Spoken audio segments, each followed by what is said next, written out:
I wouldn't have expected to be invited. Janelle and I aren't in a good place. Christine and I aren't in a good place. I do not interact with Kody and Robyn or their kids. Savannah doesn't really have much to do with them, so it'd be super awkward. And no, I'm not going to invite them. Well, I'd like to be able to be part of Savannah's life, but it's like they're in this collusion that seems to hate Robyn. Well, they're jealous. He is not really wanted at events. Kody's bitterness is a sight to behold. When Janelle says, "No one wants Kody here," Kody comes back with the classic defense. "They want me, just not Robyn." Oh, the irony is rich here. He's all bitter because the family is clearly moving forward without him, and he knows it. It's like watching someone desperately cling to an excuse for why they're being left out. But the truth is, no one's interested in him, period. It's almost as if Kody is using Robyn as a convenient scapegoat for his absence at those parties he's not invited to. If he can convince himself that it's her they don't want, he can keep his fragile ego intact, pretending it's not him who's unwanted. Classic Kody move, right? And then there's Kody trying to spin this narrative that it's Robyn who's the problem. Never mind the fact that in this very episode, he was caught trying to screw Janelle out of property. Real family man vibes there. And let's not forget his little chuckle as he says, "But my loyal wife wouldn't let me do that, haha." Yeah, because clearly, Robyn's the one holding him back from being a shining beacon of morality and integrity. Kody's treating Robyn like his emotional support pet, like he can't function without her. But hold on, wasn't he off at that wedding last season without her? Oh right, and didn't he go with Mary to help her move to the B&B, and Robyn stayed behind? Seems like he can do things on his own when it suits him. But when it's about his image, suddenly Robyn's his shadow. It's infuriating how Kody refuses to put any effort into mending his relationships with his kids. Instead, he's fixated on this delusion that everyone is irrationally jealous of him and Robyn. But let's face it, he's the one who sowed the seeds of jealousy and dysfunction with his behavior. Talk about insufferable. At this point, the real show should be about the ex-wives and the kids. I mean, who wants to see Sobbin' Robyn and Curly Fries dragging the drama on for another season? And honestly, no one even wants them on the show anymore. What gets me is how Kody can say these things on national television, then turn around and gaslight us like we're the ones who don't see it. I'd love to just wrap him in plastic, stick him on the couch, and make him watch the years of hypocrisy he's displayed, forcing him to try to explain himself. Kody's also got this hilarious habit of blaming everything on Robyn, even when it's not her fault. I mean, when the kids thought Robyn was behind the ridiculous rules, sure, but that's not a regular thing. Kody's the one who throws her under the bus every chance he gets. If I were her, I'd be seriously worried that in the end, Kody's going to resent her for all the sacrifices he claims to have made for her. It's a ticking time bomb, and I'm just waiting for it to explode. We've got so much to dive into today, so let's not waste any time. Let's jump straight into it. Hey everyone, what's up? It's Elena here, and welcome back to my channel Reality Nexus X. Robyn's abandonment of Mary in Flagstaff is one of the most underexplored yet fascinating storylines. Last season, Mary began subtly hinting that she barely saw Robyn, both before and after coronavirus. Even after Mary made it clear she was being cautious and could pod with Robyn and Kody, there was still no real effort to integrate her into their family. This even came up in a deleted bonus scene in Season 18, Episode 7. I honestly believe that Mary would never have left Flagstaff if she had been included more in Robyn's family. If she had been invited to Robyn's weekly family dinners, attended the kids' events, and just been part of the routine, things might have been very different, even with her strained relationship with Kody.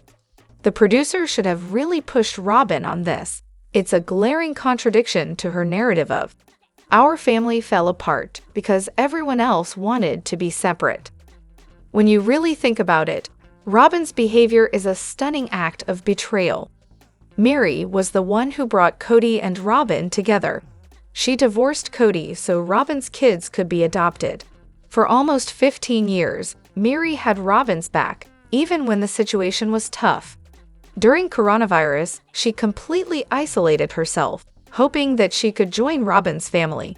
But what did she get in return? A rare visit from Robyn, guilt trips, and no real familial relationship to make it all worth it. It's impossible to overlook how Robyn offered Mary little more than a hollow promise of family. It's honestly infuriating that we don't hear more about Robyn's role in Mary's departure. But the season might give us more insight into that. Let's hope so. Even when Kody asked if Mary could visit during coronavirus, since she was following all the safety rules, Robyn shut it down. They were outside. Kody was standing near his truck, and Robyn said no because of the other wives and the unfairness of it all. Kody looked visibly disappointed. It was so clear that Robyn holds the reins when it comes to family decisions, including the Christmas Eve plans at Mary's house. What's crazy is that Kody seemed more open to Mary joining family activities than Robyn did. Sure, he was a total jerk to her about their relationship, but when it came to her seeing Robyn's kids, he didn't really care. Robyn, on the other hand, was more concerned about the optics than actually allowing Mary to visit. Even after it was established that Mary was safe, nothing changed. I love seeing Mary's friend, Janelle, struggle to hide her frustration with Robyn during the watch-back episodes. It was like we, the viewers, finally got a glimpse of the voice we've been wanting. Something real and raw, not filtered through Suki, the producers, or anyone else. It was so painful watching Mary defend Robyn and insist that nobody be mean to her. Robyn didn't just not be nice, she was downright cruel. She's the one who wrecked your family, lied, manipulated, and played the perpetual victim. She's been the source of so much destruction and misery, and you're still defending her? If that doesn't make you rethink your priorities, I don't know what will. If you're more offended by a little harsh language than by someone stealing your husband and blowing up your life on national TV, Mary, then maybe it's time to reconsider what's really worth your energy. Why does Robyn always seem to target Christine? In the last 2 seasons, Robyn's acted like Christine's her personal punching bag. She claims Christine's the one attacking her. But if you actually pay attention, it's Janelle who really calls her out more than anyone else. Janelle's even flat out called Robyn Counselor Robyn, and let's not forget when she bluntly said she wants nothing to do with Robyn. At least Christine has the decency to say, for now, when she keeps her distance. Janelle, on the other hand, points out how Robyn inserts herself where she doesn't belong, taking resources that should be shared. And that's just the start. I'm not saying Janelle's wrong to speak up. She's got a point. But it's strange how Robyn always blames Christine. It's like she's got a one-track mind. The real reason Robyn will never call out Janelle the way she does Christine? Janelle knows all the dirty little financial secrets hiding in Robyn's closet. Robyn knows she can't pull the wool over Janelle's eyes, especially since Janelle saw through her act from day one. But Janelle, being the team player she is, decided to play nice. My guess? Kody's been ranting nonstop about Christine leaving, and he's fixated on her betrayal, especially the money she took from her house sale. Robyn's probably scared of Janelle, because Janelle's never bought into her manipulative act. That's what really terrifies Robyn. Maybe it's because Christine represents everything Robyn will never be, the kid's favorite, the heart of the family. Robyn wants that spotlight, but instead of putting in effort, she just twists things in her head. She'll never understand how Christine earned that place. Cue the ominous music, right? The truth is, Christine was Robyn's biggest threat, the one person who actually held the family together. Was Robyn Brown always this terrible, or has the narrative shifted now that we know how everything turned out? As one of many rewatching Sister Wives, I can't help but wonder. Before I knew the end, I didn't really start disliking her until season 16. Was she just getting a perfect edit for the first 15 seasons? Or was there something I missed that tipped everyone off to her manipulative side? Let's be real. I get it. The SOC weirdness, the adoption, the bizarre portrait of Kody with her first 3 kids, the infamous 11-day honeymoon, and that purity speech, absolutely strange. But none of that made me dislike her at the time. It just made me think Kody was enabling her weirdness. I also know some people claim she kicked a dog, but honestly, from what I saw, it looked more like she was just trying to keep it away from her small children. I'm not posting this to start a fight or get called an idiot. I've been a fan of the show since day one. Read the book when it came out forever ago, and I'm just genuinely curious about others' thoughts. Maybe it's simpler than we think. Polygamy is inherently unequal, and Kody's favoritism toward Robyn, along with her willingness to accept it, just made the whole situation even more unfair for the original wives and their kids. When I think about it from their perspective, it's infuriating. The kids are practically begging, "Where's Dad?" And Robyn acts like she's clueless, while Kody's all like, "I am the head of this family, no questions." To be those kids, stuck watching their dad shower Robyn and her kids with attention, while they get ignored even on their birthdays. It's heartbreaking. Kody's literally next door, helping Robyn's kids get ready for school every day, while his other kids feel emotionally neglected. And then Robyn says their request to see their dad is too scary. Gross. I was already annoyed by Robyn's behavior early on when she'd interrupt the other wives to explain things about polygamy or offer her perspective on plural marriage. Keep in mind, the other wives had been living this lifestyle for over 15 years, and Robyn had just joined, but somehow she acted like the expert. That was some serious attention-seeking, superiority complex behavior right out of the gate. Looking at Robyn's actions alone, and ignoring her words for a moment, her manipulative tendencies are obvious from the start. The way she separated herself from the other wives while simultaneously complaining about being excluded was a red flag from the get-go. Why didn't Kody sleep with Miri after Robyn showed up? I distinctly remember an episode where they casually mentioned it's been, over 10 years since they'd been intimate?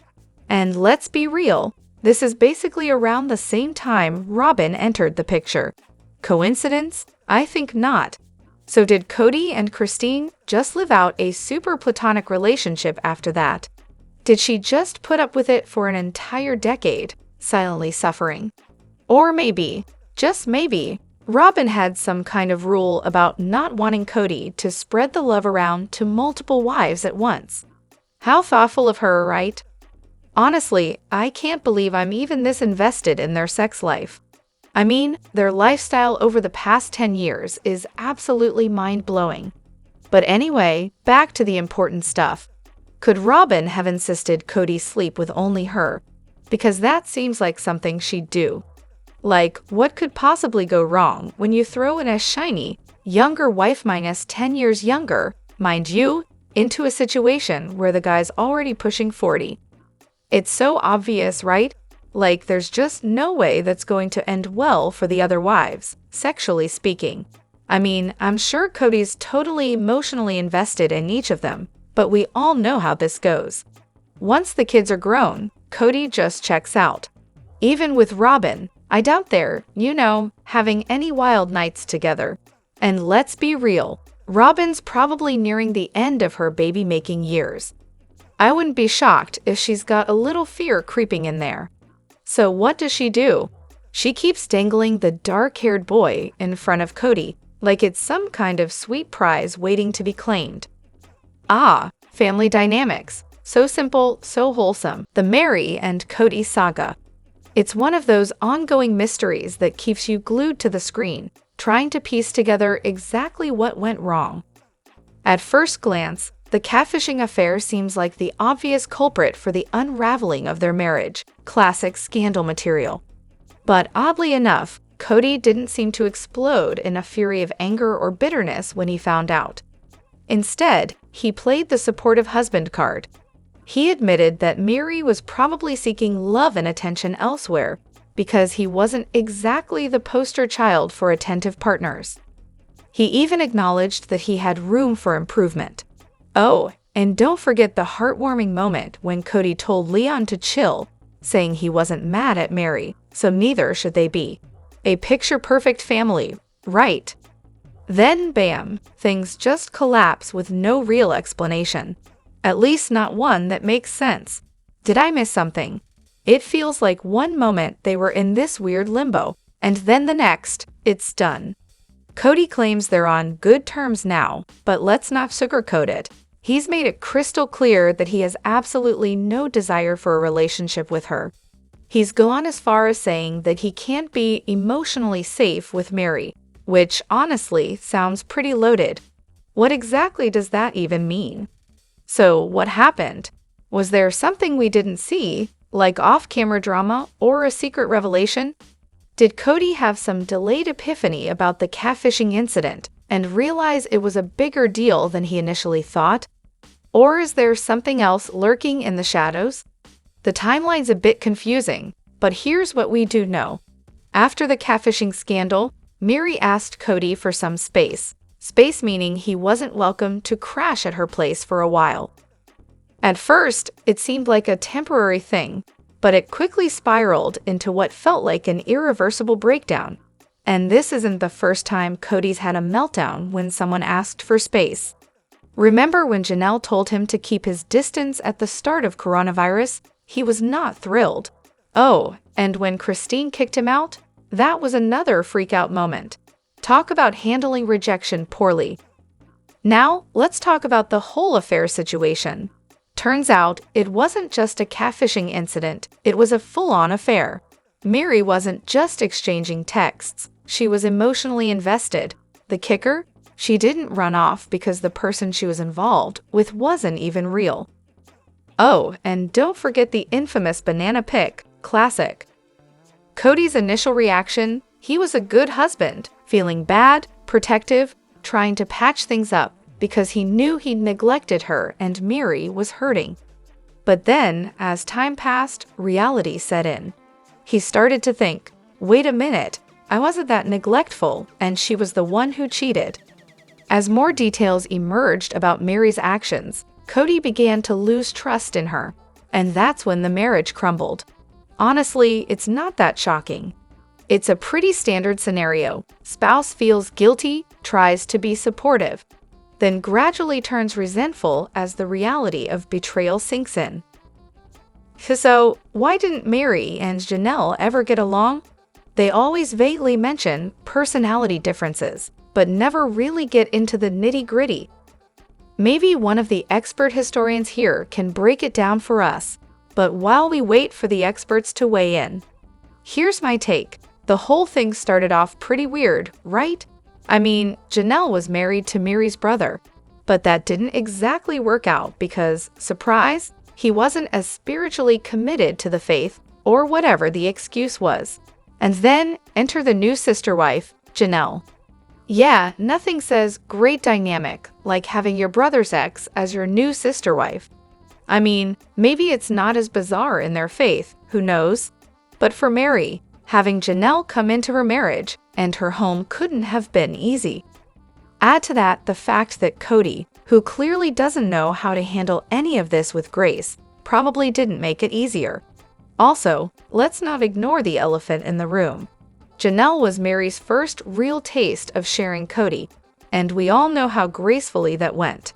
Then, of course, they were complete opposites on the personality spectrum. And despite what Kody claims, I'm pretty sure he enjoys the idea of his wives fighting over him. Classic move, really. Now, as for Janelle, wow. There's this little thing about her leaving the kitchen in a state of disaster after cooking, dishes all over the place, and the claim that she'd just leave them until the morning. Like, can we talk about how inconsiderate that is? Mary already had to deal with her brother's ex, and now she has a roommate who clearly doesn't respect how she likes to live. Honestly, I don't know how Mary didn't flip out. I would have lost it if someone left a mountain of dirty dishes in the kitchen when I just want to make breakfast. That's a boundary issue if I've ever seen one. But sure, let's blame Mary, right? Did anyone else catch the sudden wave of support Mary's been throwing Janelle and Christine's way. It's almost like a light bulb went off after she got some distance from Robyn. You know, back in the day, she was all about criticizing Christine for leaving and dragging Janelle into it. But now, in the talkback, she's practically cheering for their friendship. When Janelle casually mentioned she wasn't sure how to get a spiritual divorce, Mary was like, "Oh, I can tell her." Sure, Mary. And hey, I wonder if Mary has noticed how Janelle and Christine have supported Leon. Or maybe she's just realized she doesn't have to keep up the whole against them act anymore, especially now that she's not bending over backward to stay in Kody and Robyn's good books. Basically, Mary's finally come to terms with the fact that her relationship with Kody is over, and now she's free to let her true feelings fly without worrying about keeping up the charade. Let me know what you think in the comments. Don't forget to hit that like button and subscribe to my channel. I'll see you in the next video. Take care and much love to you all.